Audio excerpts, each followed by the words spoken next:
waliwo ibaada bbiri. Ibaada mmeka?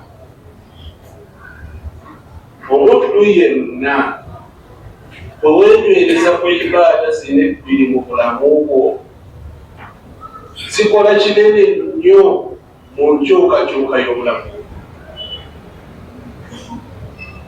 Oba otudde wansi n'ozifumiitirizaako n'ozirowoozaako nnyo n'ozikolerako nnyo, nkukakasa kikumi ku kyennaakyo y'obulamu bwo bujja kukyuka kinene. Ibaada esooka, ffenna abasinga obungi ku bimu ku bisinga otuleetera emitawaana mu bulamu bwaffe n'otuleetera ebizibu mu bulamu bwaffe, tuba tulina ensobi gye tukoze wakati waffe ne Allah. Olina okola ensobi wakati wo ne Allah. Ebiseera ebimu ensobi eryokoze eyinza okukuviirako obuzibu, era ebiseera ebisinga byonna bye tulaba emitawaana gyonna mu nsi yonna, sababuha, ensibuko yaabyo almaasi, ezambi nze lyenkoze naawe lyokoze.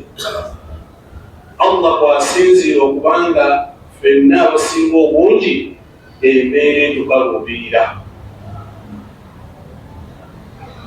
Ekizibu ekyo kijjiddwawo kitya? Obanga oyagala okuba nti Allah tabaraka wa ta'ala akugondeza mu bulamu bwo n'okwanguyiriza mu bulamu bwo, weekwate ku ibaada. Ekiseera batera nnyo gibajjukiza, nombaka gitujjukizanga nnyo. Ibaada nyangu nnyo ku buli bimu, biyitibwa istighfar. Omubaka sallallahu alayhi wa sallam yagamba nti ya ayyuha nnaasu, abange mmwe abantu, tuubu ila Allah wastaghfiruhu, mwenenye mudde eri Allah musabe okusonyiyibwa. Fa inni, yeyogerako, mazima nze Muhammad sallallahu alayhi wa sallam, astaghfirullah wa atubu ilayhi fil yawmi akthar min 100 marra.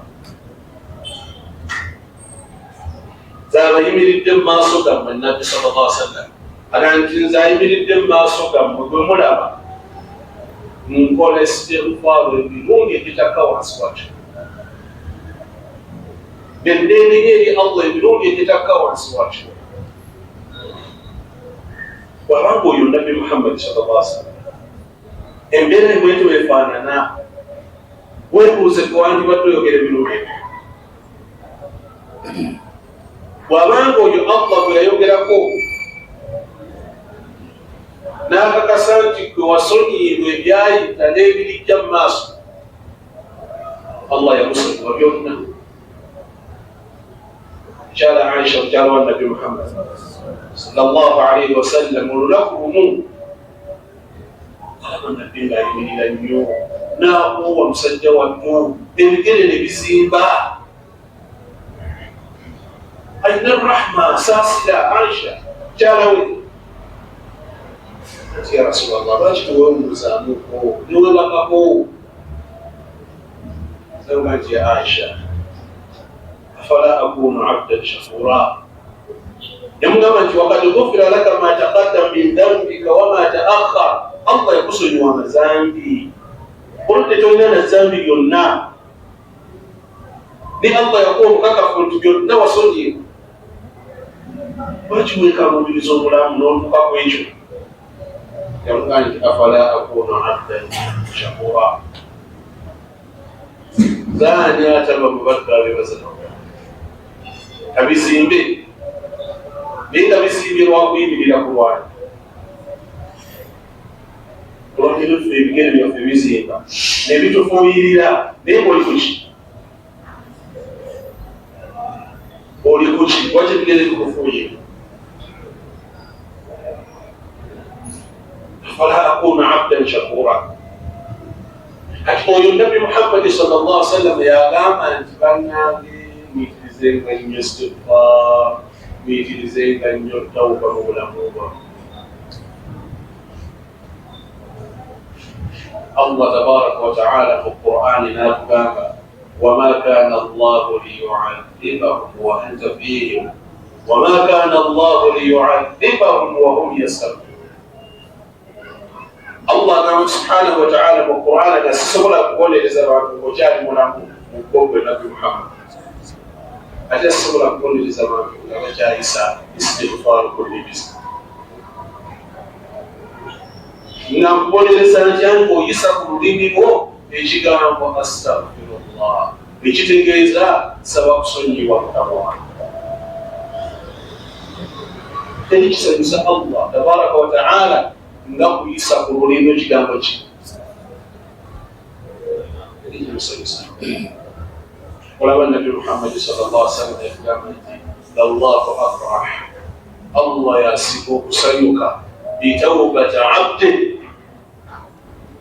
olw'okwerenya kw'omuddu we, okusinga omuntu abadde ala rahila, abadde ku ngamya ye, atambula mu ddungu eyo, ayise gy'ayise, awulira akooye, lwaki siwumulirako wano, afuna awali omuti, akwata engamya ye agisibaawo, bamala okugisibaawo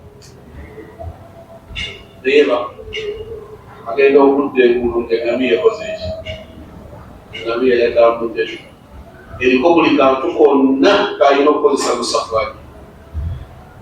Atunula yamiina wa shimaala, kujja ku kkono talina w'atandikira.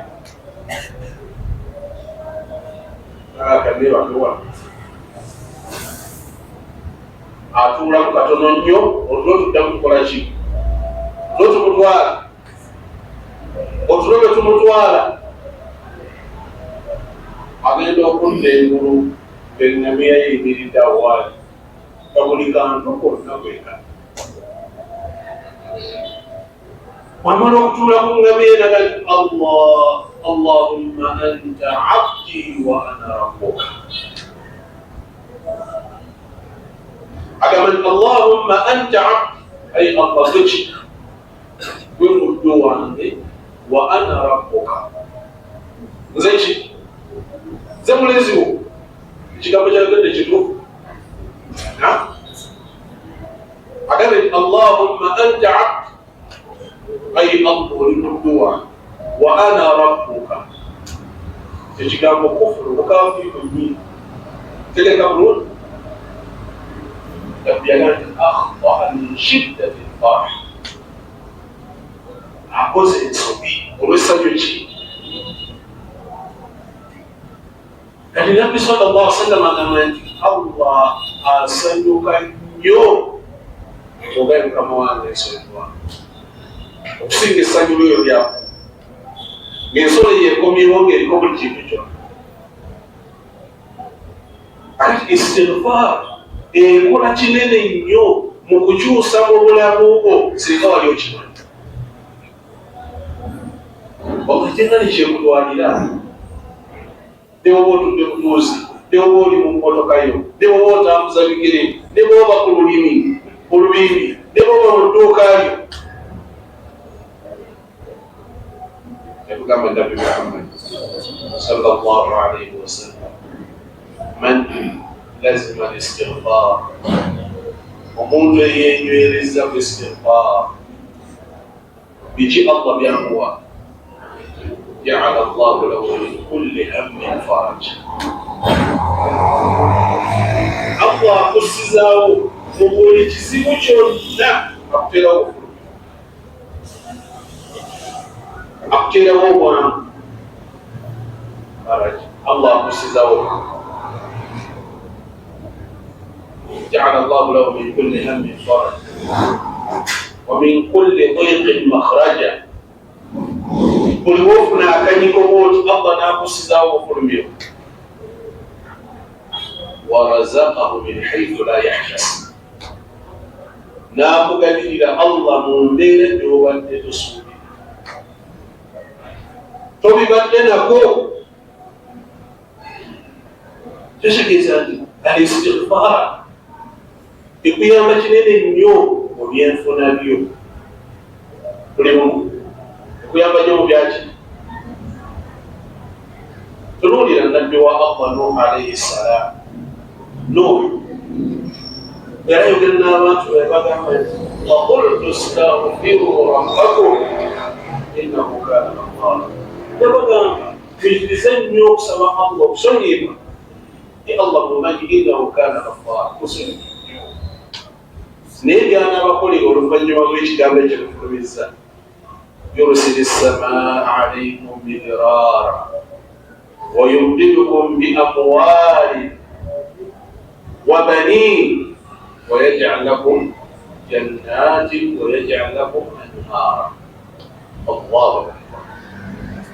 Nuh alayhi salaam ategeeza abantu b'ekibiina kye bannange muyitirize ekigambo ekyo.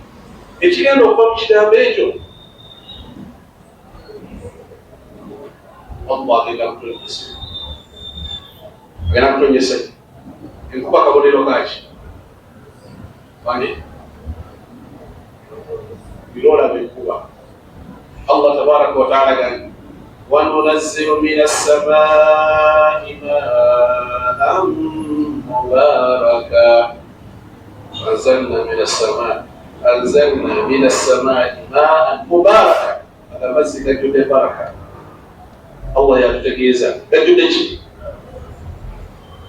ولا أبغى بيعدين نبي محمد صلى الله عليه وسلم وقال ilikuwa vya dunia kaburi amatunda akasoka lafuma lana innahu hadithu ahdi bi rabbi akafa kumpi na Allah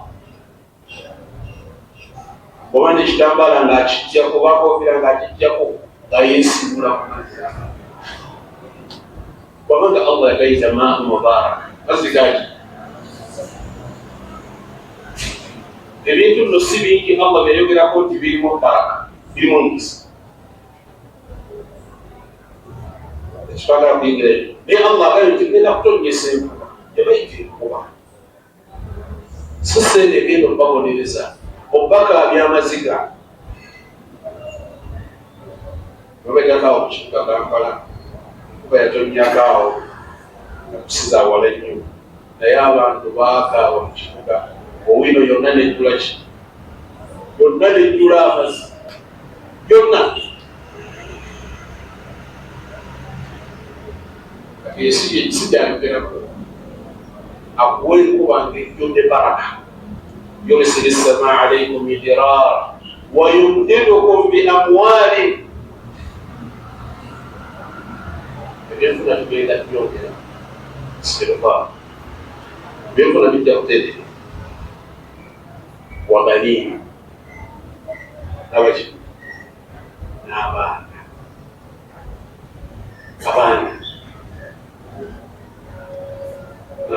olwolabika omuzadde akugamba nti nina abaana naye nze saazaala wali mukiwulire omuzadde ng'afuluma ekigambo ekigamba nze saazaala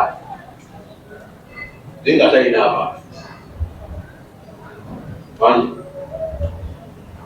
muzadde yafulumya ekigambo nti nze musiwoza nina omwana mbalyowoza baana naye Allah agambye nja kuba okubayita omwana ajja kuba okubayita ki tafsiriyawo pa waj'ala lakum jannaati waj'ala lakum anhaara ebyo byonna biyingira mu kigambo istighfar siraamu sabaahi majaa nga tomunabaako kuyingira mu mitawaana gya duniya tonayingira ebizibu byayo yitiriza istighfar ne bwoba otudde mu dduuka yitiriza istighfar istighfar ebirungi byegenda okukuleetera Allah tabaraka wa ta'ala bihi alim. Allah asinga okukola ki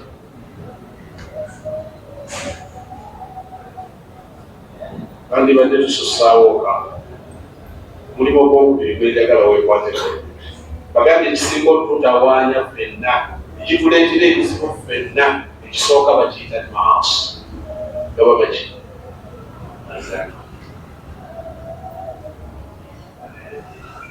omu ku basalafi saalih yagamba wallahi nsobola okumanya sobola okumanya obuzibu bw'ezambi lyange lyekoze naye nga mbulabira ku mukyala wangawo.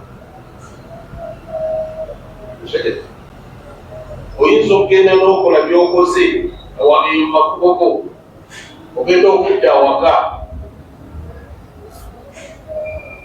n'olaba obufu bw'ezambi lyokoze naye kulabira waka. Oyingidde awaka wafulumye nga muli mirembe, tewali buzibu bwonna, ogenda okuyingira awaka nga wonna wakyankala. Omukyala mukoze ekyo. Tewembuuza wamukoze eki, wabula sooka otunuulire entambula ze zibadde zitya olunaku lwonna. Nagamba nsobola okumanya obubi bw'ezambi ne mbumanyira ku nsolo gye neebagala. Akoze ezambi, emmotoka ebadde terina buzibu bwonna n'ekyankala na kukyankala, lwazambi lyewakoze. Amazambi ago buli oyitiriza sirikuba etegeeza nti Allah azigirawo byonna byabaddewo nabitegedde era nsaba kusonyiyibwa. Allah mulungi nnyo, Allah musonyi. Ekyokubiri kati wambiizayo. Ekyokubiri ekisinga okutawaanya baanaadamu biri ebintu bisatu. Tumeka kisooka bakiyita shaitani. Bakiyita ki? Ekyokubiri bakiyita alhasad. Sawa. Ekyokusatu bakiyita laani.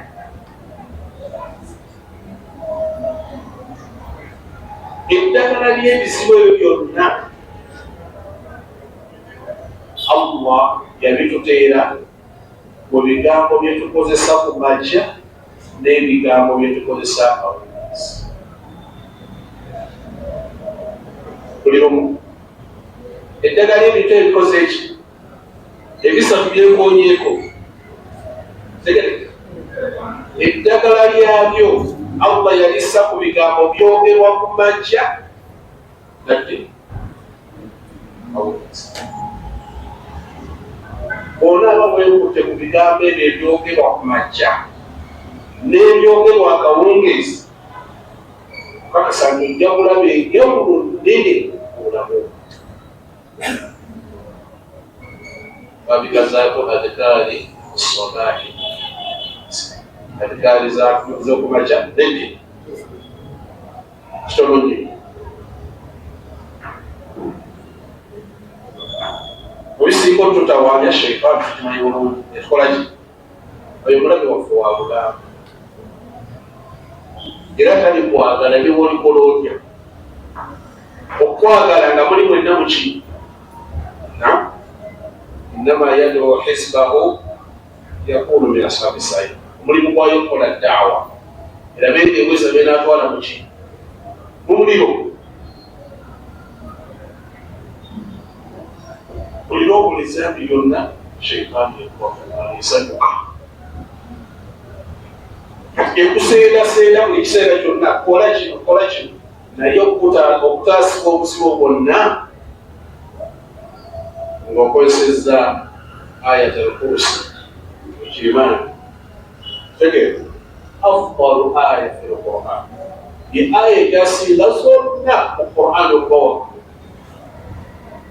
Buli omu weekwate ku suratul Falaq ne suratul Nas. Buli omu omubaka Muhammad sallallahu alaihi wasallam hadithi egamba nti kaana yataawwad, omulamu bwe yasabanga nnyo Allah amukikiriza ebintu bibiri. Ekisooka min aljanni, janni imagine especially yasabanga nnyo Allah amutaasanga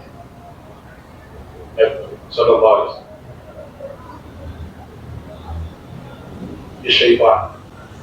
Ekyokubiri walaani, eki Allah tabaraka wa taala yagamba Nabi Muhammad sallallahu alaihi wasallam, abasajja bawala mu ekiseera baagala kusaanyawo na biso byabwe. Kitegere baagala kulwanyisa naye ng'endwanyisa gye bakulwanyisa nayo yaki biso. Kati Allah subhanahu wa ta'ala oluvannyuma lw'okussa ku Nabbi Muhammad sallallahu alaihi wasallam essula ezebbiri ze twogeddeko yagamba nti taraka ma siwaahuma, yaleka ebirala byonna eyenywereza ku ssuula ezo. Tunaseeka yenna otuleko wansi we mugambe njagala onzivuunulye Suuratul Falaq, sigenda givuunula wonna. Mubuuze Suuratul Falaq ekola ki? Agwama ki? Suuratul Naas naye agwama ku ki? Amakulu gaayo. Kubanga ojja kukisanga ezo essuula ebbiri nga bwezoogedde kati ziri ssatu ne Ikhlaasu n'ekisimu. Nga bwe tuzoogedde ezo essatu omanye emirundi gyetusobola musiraamu kona. Musiraamu mutuufu omanye emirundi emeka gy'osoma essuula ezo bangi. Kkirize tubale ffenna, kkirize tubalemu ffenna. Makya esoma emirundi emeka bangi, emirundi esatu esatu. Adhikaari z'okumakya enosomye baada sobola, waliwo adhikaari ez'okumakya bagisoma emirundi emeka esatu. Emirundi emeka? Otuhuri n'osoma omulundi gumu, osoma omulundi gumu. Wa asiri n'oddamu n'osoma omulundi ki? Buli omu. Kumagalindi n'oddamu n'osoma emirundi emeka? Esatu esatu. Bw'omala Isha ddamu osoma omulundi ki? Gumu gumu. Oba ogenda okwebaka osoma emirundi egy'eki, ofuwe ebibatu byo osiimule obubiriku bwonna. Oddemu ofuwe osiimule obubiriku bwonna. Oddemu ofuwe osiimule obubiriku bwonna.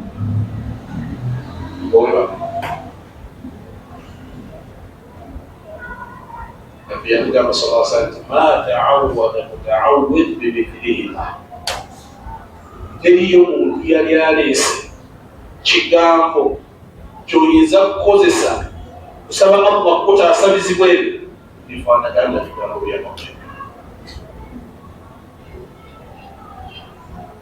Kati ebiseera ebisinga obutawaanya abantu ye muntu okubanga ensawo ejja gyeba nnyingi nnyo, aye gyekuba okuba ennyingi ennyo, tekiddirira bwe Allah kujjako birungi nti kwatiddwa banneesaawo n'abikujjako genda wala olina makulu.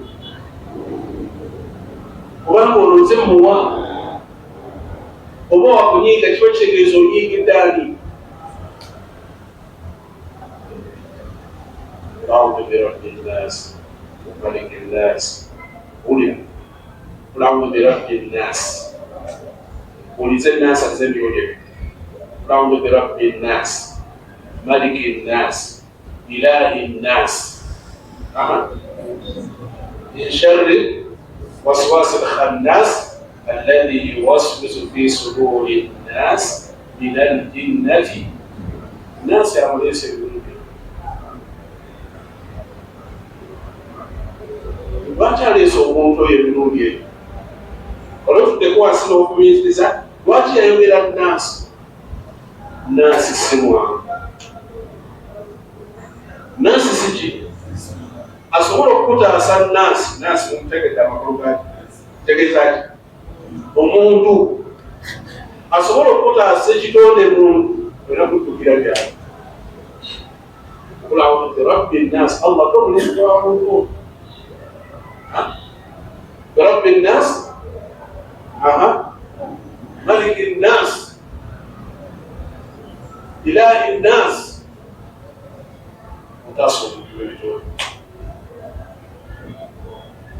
لا يكذب الشيطان، لا يكذب الشيء. naye akozesa zara binnas. Omubaka n'atugamba sallallahu alaihi wasallam,